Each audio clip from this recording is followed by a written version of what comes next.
हाथों अरबों का खजाना लग गया है। दावा किया गया है कि पाकिस्तान ने सिंधु नदी में बहुत बड़े गोल्ड रिजर्व की खोज की है। पाकिस्तान को इस खदान में इतना सोना मिला है कि यह देश की कंगाली चुटकियों में मिटा सकता है। पाकिस्तान ने सिंधु नदी में अरबों के इस गोल्ड रिजर्व की खोज की है। दरअसल सिंधु नदी दुनिया की सबसे पुरानी और सबसे लंबी नदियों में से एक है। यहां टेक्टोटेनिक प्लेटों में टकराव से एक बड़ी मात्रा में सोना जमा हो गया। पाकिस्तानी रिपोर्ट्स के मुताबिक जिस सोने के खजाने की खोज हो रही है उसकी वैल्यू अनुमान के हिसाब से 32.6 मीट्रिक टन है, यानी 600 अरब पाकिस्तानी रुपए के बराबर है। हालांकि अभी पाकिस्तान ने इस बारे में कोई आधिकारिक घोषणा नहीं की है, लेकिन दावा किया जा रहा है कि पाकिस्तान की तकदीर और तस्वीर इससे दोनों बदल सकती है। अब सवाल यह है कि क्या कंगाल पाकिस्तान अब सचमुच मालामाल हो जाएगा? सोने को लेकर दावे का सच क्या है? क्या पाकिस्तान इस सोने का सही इस्तेमाल कर पाएगा?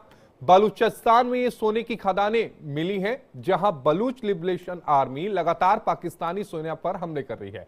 सवाल यह है कि क्या आतंकियों की गढ़ में सोने की खदान के लिए लूट नहीं मच जाएगी? क्या यह सोना पाकिस्तान का खर्च चुकाने के लिए काफी होगा? ये वो तमाम सवाल है जिसके जवाब भविष्य में मिलेंगे, लेकिन हमारे साथ कुछ खास मेहमान जुड़े हैं। हमारे साथ प्रोफेसर नरेश चंद्र पंत जी हैं, सीनियर जियोलॉजिस्ट हैं। इसके अलावा हमारे साथ हुमायूं इकबाल शामी अध्यक्ष हैं पाकिस्तान इकोनॉमिक फोरम के। सबसे पहले नरेश चंद्र पंत जी, आपके पास मैं आना चाहूंगा। सोने की खदान का मिलना, सोना निकाल लेना, ये दो अलग बातें हैं। एक रिपोर्ट में पढ़ रहा था शो शुरू करने से पहले कि कई मुल्कों में सोने की खदानों का पता चला है, लेकिन सोना निकालना बहुत कठिन है।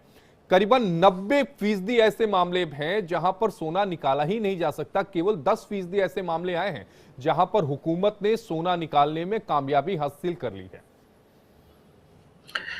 देखिए, जो ये डिपॉजिट है इसको कहते हैं प्लेसर डिपॉजिट है। प्लेसर डिपॉजिट का मतलब ये कि नदी के साथ सैंड या और बाकी मटेरियल आता है, और जो भारी पार्टिकल है, सोना काफ़ी भारी होता है, वो जहाँ पे पानी की स्पीड कम होती है वहाँ डिपॉजिट हो जाता है। जो ये रिपोर्ट का रेफरेंस दिया जा रहा है वो पंजाब के अटोक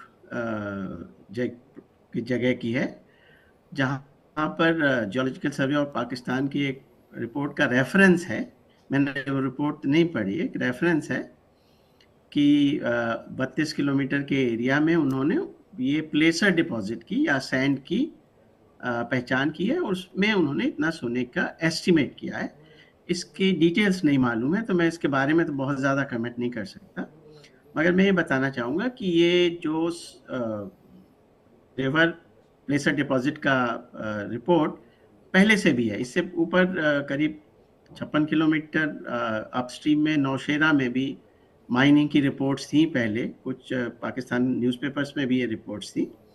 नौशेरा जो अपस्ट्रीम में है, तो वहाँ भी इसके डिपॉजिट होने के चांसेस है। वहाँ पे भी बड़ी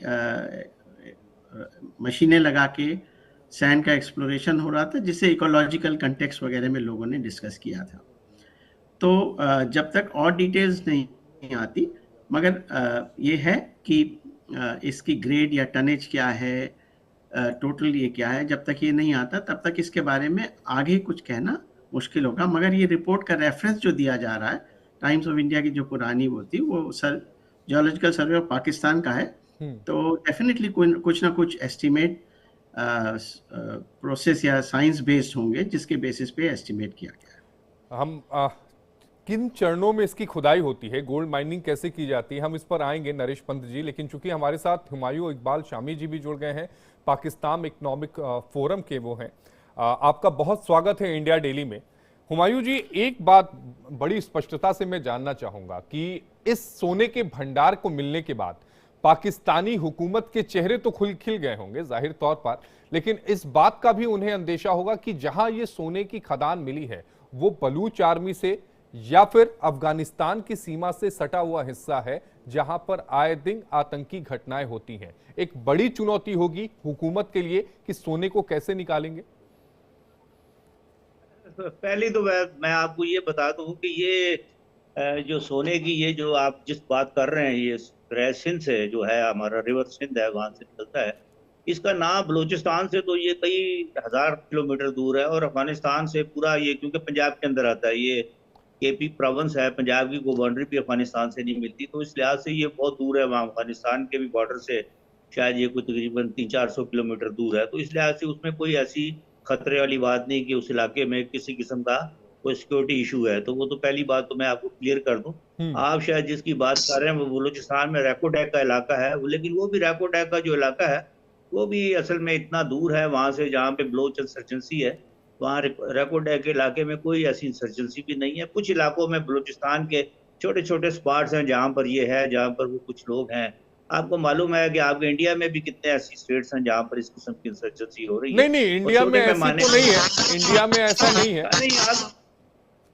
ऊपर मिजोरम मणिपुर है वो भरा पड़ा है, वहाँ आपकी फौज भी इस्तेमाल होती है, बाकायदा आपकी कंपार्टमेंट होती है, हमें मतलब मिलती रहती है। आजकल तो मीडिया आपको पता मिलता है। मैं उसमें नहीं जानना चाहता उस बात के ऊपर, लेकिन मैं सिर्फ जवाब ये दे रहा हूँ कि ये बलोच और उस इलाके से उसका कोई ताल्लुक नहीं, कि बलूचिस्तान से ये इलाका जिस जगह के ऊपर अटक शहर के बारे में बताइएगा जहां पे ये मिला है।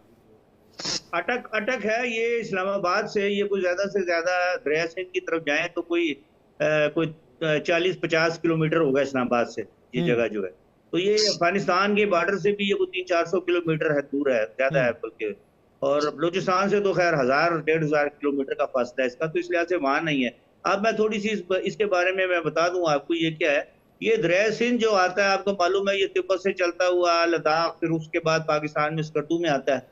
तो स्कर्दू से गिलगित और इस इलाके में जैसे ये थोड़ा सा उसमें आता है, तो यहाँ पर ये सदियों से ये छोटे पैमाने पर इसमें से सोने के ज़रात लोग चुनते हैं, और वहाँ बाकायदा फैमिलीज हैं जो कि ये काम कर रही हैं, प्रोफेशनली कर रही हैं, बहुत अरसे से कर रही हैं, आज से नहीं कर रही, सैकड़ों हजारों सालों से ये काम किया जा रहा है। और ये हजारों सालों से ये छोटे छोटे ज़रात होते हैं, उनका छोटी बात फैमिलीज ऐसी जिनका गुजरपात इसी के ऊपर है सारा, इसी ये जो उसको चुनते हैं छोटे लेवल के ऊपर, अपना उनके पास देसी तरीका होता है, वो छानते हैं। ये जब दरिया तरबेला के बाद आपको मालूम है नीचे जब पंजाब में ये दरिया आता है उस वक्त ये ढलान में आ जाता है, तो ये अटक के बाद ढलान पे आता है ये, यानी वो ढलान जो उसकी खत्म हो जाती है वहां तकरीबन प्लेन में आना शुरू हो जाता है। तो वहां पर ये मिट्टी जो है ना, ये जो मिट्टी दरिया सिंध आपको पता है बहुत ज्यादा मिट्टी लाता है ये, यानी आप ये समझिए कि एक दिन में कोई 20-30 हजार टन मिट्टी जो है वो दरिया सिंध के अंदर ट्रेवल करती है, ऊपर से नीचे आती है। वो जो मिट्टी है उस मिट्टी में सोने के ज़रात होते हैं, और वो यहाँ पर अटक के पास आके ये डिपॉजिट्स हो चुके हैं, बहुत कई अरसे के हैं, क्योंकि इस इलाके में कभी सोने की एक्सप्लोरेशन हुई नहीं थी। इससे ऊपर जो नौशहरा दूसरी साइड के ऊपर केपी का इलाका आता है वो नौशहरा का है, वहां पर थोड़ा कम है क्योंकि वो ऊंचाई पे है, तो ये निचाई पे है, तो ढलान की वजह से ये डिपॉजिट ज्यादा नीचे आए। यहाँ पर बहुत बड़ा उन्होंने जो एस्टिमेट किया उसके मुताबिक बहुत बड़े जो मिट्टी के अंदर वो ज़रात पाए गए, और वहां पर कुछ लोगों ने प्राइवेटली ये काम करना शुरू कर दिया। जब उनको पता लगा दिए तो उन्होंने एक्सकवेशन मशीनें लगा ली, और मशीनें लगा के उन्होंने बड़े पैसे कमाने शुरू कर दिए। तो हुकूमत को उस वक्त पता लगा कि यहाँ पे तो बहुत ज्यादा डिपॉजिट हुआ है। मतलब आप ये कह रहे हैं हुमायूं जी कि वहां पर जो प्राइवेट फॉर्म के जो लोग थे वहां से उन्होंने सोने की डिगिंग करना शुरू कर दिया था, और बाद में इसकी जानकारी हुकूमत को मिली। हुकूमत को उससे अंदाजा हुआ कि ये लोग क्या है, तो पता पहले तो लोगों का अमकान यही था कि जिस तरीके से गिलगित वगैरह के ऊपर अपस्ट्रीम में बहुत ज्यादा वो एक सदियों बल्कि हजारों सालों से ये काम चल रहा है, छोटे पैमाने पे होता था वो ये होता था, आप ये समझ लें कि एक महीने में अगर उसने आधा तोला भी उसको मिल गया तो उसके लिए फैमिली के लिए बहुत होता था, क्योंकि आजकल आधा तोला की पाकिस्तान में जो कीमत है वो तकरीबन 1.5 लाख रुपए के करीब है। तो वो कहने का मतलब ये है कि वो था। अब जो पता लगा है कि इस मिट्टी के अंदर तो बहुत ज्यादा क्योंकि डिपॉजिट्स वो वहां पे आगे रुक जाते हैं, आगे वो पानी के साथ वो जो ज़रात है ज्यादा मिट्टी वहां डिपॉजिट हो जाती है। नतीजा ये क्योंकि वो मिट्टी के अंदर यानी कीचड़ जो गारा है उसके अंदर है वो ज़रात बुनियादी तौर के ऊपर, तो वो ज़रात जो है वो बहुत ज्यादा ज़रात है। जब वो उन्होंने कुछ टेस्ट वगैरह किए उसके, तो पता लगा कि यहाँ तो मतलब मिलियंस ऑफ तोला के हिसाब से, बल्कि मतलब आप समझिए कि कई हजार टन शायद सोने का, और क्योंकि अभी तो कुछ थोड़े से के अंदर उन्होंने उसको एक्सप्लोरेशन की और उससे अंदाजा हुआ कि इस एरिया में, लेकिन ये एरिया बहुत बड़ा, क्योंकि आपको पता है दरिया सिंध तो बहुत बड़ा दरिया है, तो ये इस लिहाज से तो काफी बड़ा एरिया जिनकी बाकी अभी जानकारी भी नहीं हुई, अभी तक उसकी एक्सप्लोरेशन भी नहीं हुई, लेकिन ये काफी बड़ी जगह है, ये काफी बड़ी जगह है, और ये डिपॉजिट्स रियल सेंस डिपॉजिट्स हैं। और दूसरी आपने जो एक बात आप पूछ रहे थे अपने ये हमारे जो एक दूसरे साथी आपके साथ बैठे हुए नरेश हैं चंद्र कि पंजी। ये बात जगह ऐसा होता है, उनसे मुलाकात नहीं है।